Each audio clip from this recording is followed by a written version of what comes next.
दोस्तों आज हम आपको बताएंगे आखिर महाभारत के युद्ध में किन किन योद्धाओं ने भाग नहीं लिया था।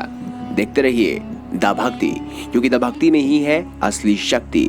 अगर अभी तक आपने हमारे चैनल को सब्सक्राइब नहीं किया तो देर किस बात की, अभी जाकर सब्सक्राइब करें। दोस्तों महाभारत युद्ध मानव इतिहास में धर्म और अधर्म के बीच लड़ा गया सबसे भीषण युद्ध था। ये युद्ध 18 दिन तक चलता रहा, जिसमें 18 अशोषणीय सेना ने भाग लिया। कौरव सेना में 11 अशोषणीय सेना थी, जबकि पांडव पक्ष में 7 अशोहिणी सेना ने युद्ध में भाग लिया था। उस काल में ही शायद कोई राजा महाराजा अपने आप को इस युद्ध से निष्पक्ष रख सका होगा। इस वीडियो में हम ऐसे 3 महान योद्धाओं के बारे में बात करेंगे जिन्होंने महाभारत युद्ध से खुद को दूर रखा था। तो चलिए दोस्तों शुरू करते हैं। सबसे पहले हैं श्री कृष्ण के बड़े भाई बलराम जी। जी हाँ दोस्तों, श्री कृष्ण के बड़े भाई बलराम जी यदुवंश में सबसे शक्तिशाली योद्धा थे। मगध नरेश जरासंध के युद्धतामी अभियान को बलराम जी ने कई बार नष्ट किया, और जब कौरवों ने श्री कृष्ण पुत्र साम को बंदी बनाया था तब बलराम जी अकेले हस्तिनापुर गए थे। तब वहां कौरवों ने उनका अपमान किया और उन्होंने क्रोध में आकर अपने हल से हस्तिनापुर पर भीषण प्रहार किया और समस्त नगरी को गंगा जी में डुबाने के लिए खींचने लगे। तब कौरवों ने डरकर साम को उन्हें सौंप दिया। वे परम शक्तिशाली शेषनाग के अवतार थे। दुर्योधन उनका प्रिय शिष्य था, लेकिन श्री कृष्ण के अर्जुन को समर्थन देने के कारण वे इस युद्ध में निष्पक्ष रहे। अगर वह दुर्योधन की तरफ से युद्ध करते तो युद्ध का परिणाम शायद कुछ और हो सकता था। दूसरे नंबर पर है रुक्मणी के भाई और श्री कृष्ण के साले रुक्मी। जी हाँ, विदुर नरेश भीष्म के पुत्र रुक्मी विजय धनुष को धारण करने वाले एक वीर योद्धा है।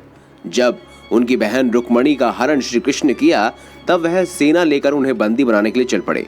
उन्होंने प्रतिज्ञा की कि अगर वह श्री कृष्ण को बंदी बनाकर वापस नहीं लौटे तो वह कुदिंडपुर यानी कि विदर्भ की राजधानी वापस नहीं आएंगे। लेकिन वह श्री कृष्ण से युद्ध हार गए और उन्होंने श्री कृष्ण को बंदी न बनाने में असमर्थ रहे, जिस वजह से वह कभी घर नहीं गए और श्री कृष्ण ने उनके दाढ़ी मूछ काट दिए थे। तो दोस्तों अब बात करते हैं तीसरे वीर योद्धा की। दोस्तों तीसरा वीर योद्धा कोई और नहीं बल्कि बर्बरिक था। जी हाँ, भीम के पौत्र वीर बर्बरिक को महाभारत का सबसे बड़ा धनुर्धर कहा जाता है। घटोत्कच एवं मोरबी की यह संतान वीरों में से बहुत ज्यादा वीर थी। महाभारत युद्ध शुरू हुआ और बर्बरिक यह प्रतिज्ञा लेकर रणभूमि में आया कि जो सेना हारेगी मैं उसकी तरफ से युद्ध करूंगा।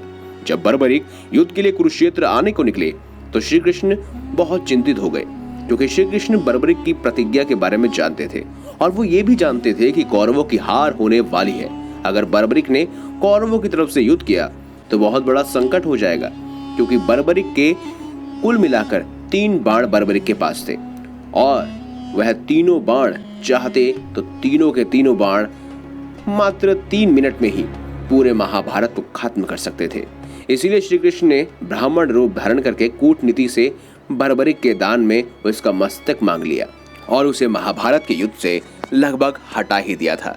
तो दोस्तों ये थे वो 3 खास वीर योद्धा जिनके बलबूते पर आप ये कह सकते हैं कि महाभारत का युद्ध एक अलग दिशा में जा सकता था। दोस्तों आशा है आपको एक खास जानकारी ये वीडियो अच्छी लगी है। अगर वीडियो अच्छी लगी है तो इस वीडियो को लाइक करें, हमारे चैनल को सब्सक्राइब करें और ज्यादा से ज्यादा शेयर अवश्य करें। मिलेंगे अगली बार एक नई खास वीडियो के साथ, तो तक देखते रहिए द भक्ति।